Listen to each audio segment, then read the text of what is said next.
Pangalawang bagay na gusto ko pong ibahagi sa inyo tungkol dito sa ating patuloy na pag-aaral tungkol sa buhay ni Haring Naaman, maaring gamitin ng Diyos ang pinakamaliit na tao upang magdala ng malaking pagbabago. Sa 2 Kings 5:3, sinabi ng batang babaeng alipin sa asawa ni Naaman, "Kung makakapunta lamang ang aking Panginoon sa propeta sa Samaria, siya'y pagagalingin nito." Ang ginamit ng Diyos upang maituro si Naaman sa tamang direksyon ay isang batang alipin. Wala siyang kapangyarihan o mataas na posisyon, ngunit ginamit siya ng Diyos upang maging instrumento ng pagpapala. Hindi kailangan maging sikat o may mataas na katungkulan upang magamit ng Diyos.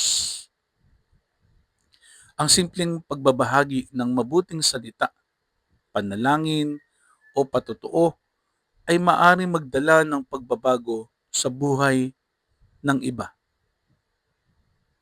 Pangatlo, ang pagmamataas ay maaaring maging hadlang sa himala ng Diyos. 2 Kings 5:11, nagalit si Naaman at umalis na nagsasabi, "Akala ko'y lalabas siya at tatawag sa pangalan ng Panginoon niyang Diyos." Inaasahan ni Naaman na gagawa ang Diyos ayon sa kanyang kagustuhan. Nang sabihan siyang lumubog sa ilog Jordan ng 7 beses, nasaktan ang kanyang pride.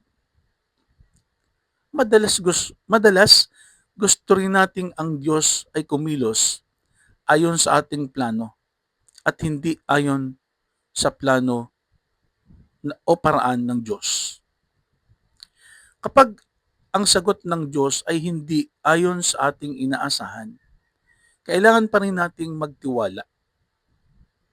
Ang pagmamataas ay maaring pumigil sa atin na maranasan ang pagpapala ng Diyos.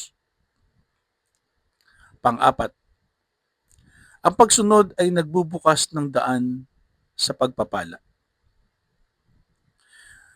2 Kings 5:14, kaya't siya'y lumusong at makapitong lumubog sa Jordan at siya'y luminis.